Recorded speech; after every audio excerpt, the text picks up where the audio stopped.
Nous avons reçu une question sur le sacrifice. Doit-on se sacrifier? Le sacrifice du Christ est-il nécessaire, utile? À quoi sert le sacrifice? Le sacrifice, c'est faire le sacré. Et c'est un très très grand sujet, en ce sens que c'est l'œuvre même de notre vie, obéir aux lois ontologiques qui nous invitent depuis toujours à opérer en nous des mutations successives pour atteindre la réalité maximaliste de notre être.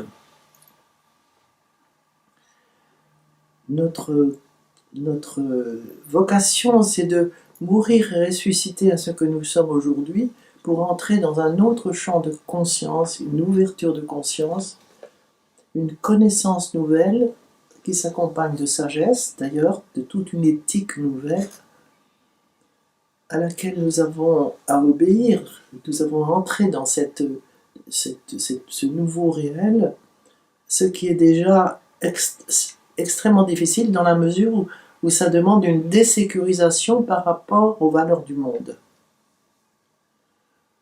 Mais c'est ça qui nous est demandé. C'est une certaine désécurisation sur le plan de la jouissance, de la possession, de la puissance, ces trois lascars qu'on retrouve partout, continuellement.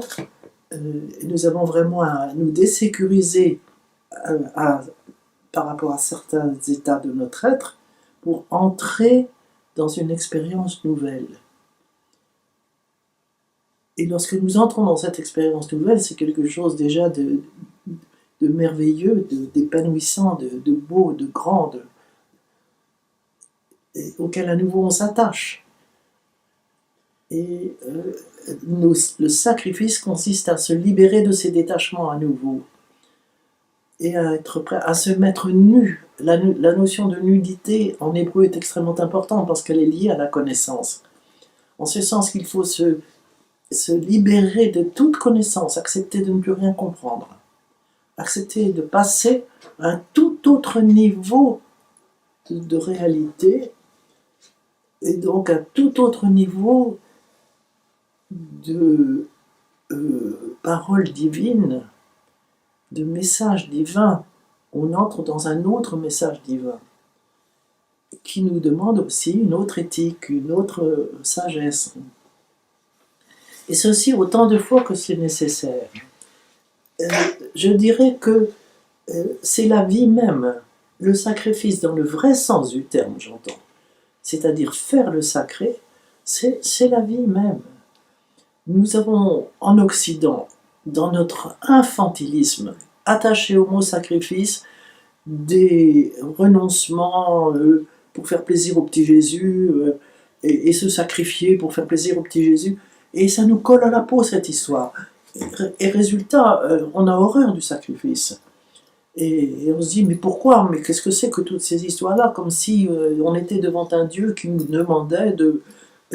Enfin, c'est un côté insupportable. Doulouriste, oui. Insupportable. Alors que c'est entrer dans la joie, au contraire. C'est entrer dans une joie extraordinaire que d'accepter ces mutations, accepter d'entrer dans un autre niveau de conscience.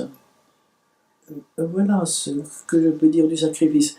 Et il est bien certain que le sacrifice au maximalisme du mot sacrifice, c'est vraiment la mort du Christ et sa résurrection. Voilà, la dernière mutation. Ça c'est certain. Que ça passe par quelque chose de très difficile. Comme pour les martyrs aussi, où on va les blesser d'une façon absolument insupportable. Mais nous ne nous rendons pas compte qu'à ce moment-là, les martyrs, je pense, sont dans une telle intimité avec leur Seigneur qu'ils ne ressentent pas du tout les choses de la même façon non plus. Pas du tout. Ça ne veut pas dire qu'ils ne sentent pas, qu'ils ne souffrent pas, ça ne veut pas dire ça, mais ça veut dire que c'est autre. C'est porter au niveau de la souffrance ce que Rumi, ce merveilleux mystique de l'islam, dit du chagrin. Il dit que plus on va vers son Seigneur, à ce moment-là, l'amour que l'on ressent, il dit l'amour est sans chagrin au cœur même du chagrin. Il y a un chagrin humain, c'est certain, mais il n'est pas vécu du tout de la même façon. Quand on est dans cet amour du Seigneur proche de nous, pas du tout un amour intellectuel, un amour qui est expérimentiel, vécu proche du Seigneur intérieur. Tu vois? Alors je dirais que les sacrifices, je dirais la même chose du sacrifice. Le sacrifice, plus tu es proche de ton Seigneur intérieur, plus mourir et ressusciter prend une toute autre dimension. Mourir prend une toute autre dimension.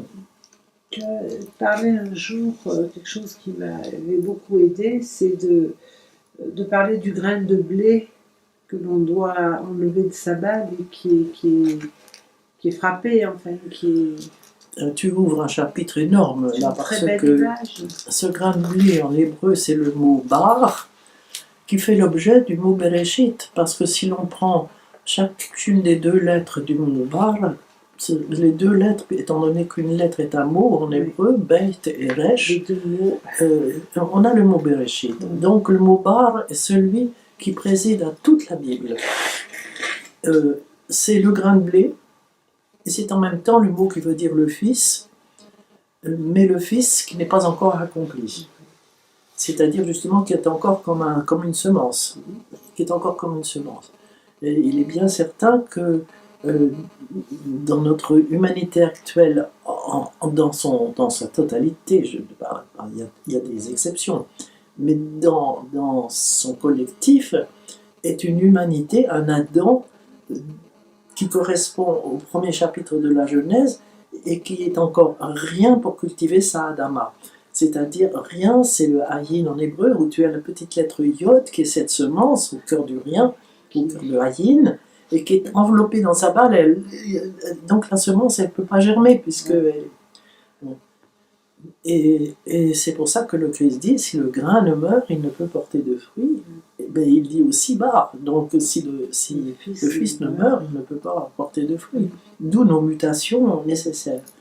Et la mutation va être rendue possible par celle que fait le Christ, parce que lorsque, au moment de son arrestation, Pilate va demander au peuple de choisir entre la mort de Barabbas ou la mort de Jésus, Barabbas, le fils du Père, le peuple va crier « Libérez Barabbas » et le peuple a raison. Il faut libérer ce grain de blé, cette semence divine en l'homme.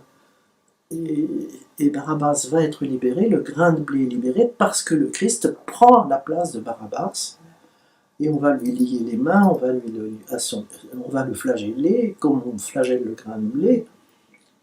Et il va être crucifié, mourir sur la croix.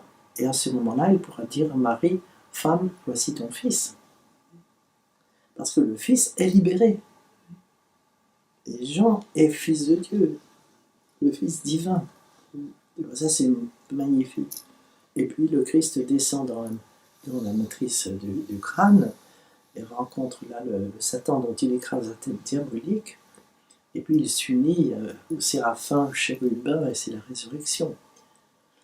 Et c'est ce moment dont on ne parle pas, même les évangiles sont silencieux devant cet immense mystère du Christ qui écrase la tête du serpent, la tête diabolique, entendons, et qui libère le grain de blé, qui libère notre semence divine. Si tu peux grandir, si je peux grandir, si tous nous pouvons grandir et réaliser l'être divin que en profondeur nous sommes, c'est parce que le Christ est descendu aux enfers et a fait tout ce travail-là. C'est quand même une autre explication que se sacrifier pour faire plaisir au petit Jésus. C'est d'un autre niveau. Ce ne sont pas les souffrances qui libèrent On dit toujours par ses souffrances il nous libère. Non, la souffrance n'est pas ontologique, la souffrance est inhumaine. Ce n'est pas par ses souffrances, c'est par sa mutation, c'est une ultime mutation. Il écrase, il réalise là ce qui est dit au 3e chapitre de la Genèse, lorsque Dieu parle au Satan, au serpent, une inimitié je place entre toi et Isha, entre sa semence et ta semence. Toi, tu l'écrases au niveau du talon, voilà, à la base de l'arbre. Toutes ces énergies, tu manges toutes les énergies. Mais la semence de Isha, c'est le Christ. Isha, c'est Marie. Et le Christ t'écrase la tête diabolique. La tête diabolique est écrasée. C'est là que ça se passe. Et ça se passe pour tous les temps. Parce que le Christ est je suis. Donc si Abraham a pu faire son chemin, si Moïse a pu faire son chemin, si le Bouddha a pu faire son chemin, si Lao Tzu a pu faire son chemin, et Socrate et tout cela depuis la haute antiquité, c'est parce que le Christ est mort et ressuscité, parce qu'il est là de toute éternité. L'événement se passe dans l'histoire, bien sûr, mais l'événement en même temps est de toute éternité. Et il a fait le chemin pour que nous puissions le faire, mais pas à notre place. Il a fait pour que nous puissions le faire. Ça, c'est des notions. Et il le dit d'ailleurs à Pierre qui veut toujours le suivre, et il le dit, mais qu'il n'est pas. Tu passeras aussi par ce baptême. Tu le vivras aussi. Pour l'instant, pas plus Pierre que nous ne sommes pas prêts encore. Il faut que nous vivions absolument toutes les étapes. Merci beaucoup. Et puis nous le vivons avec lui, c'est autre chose. Merci beaucoup, Yannick.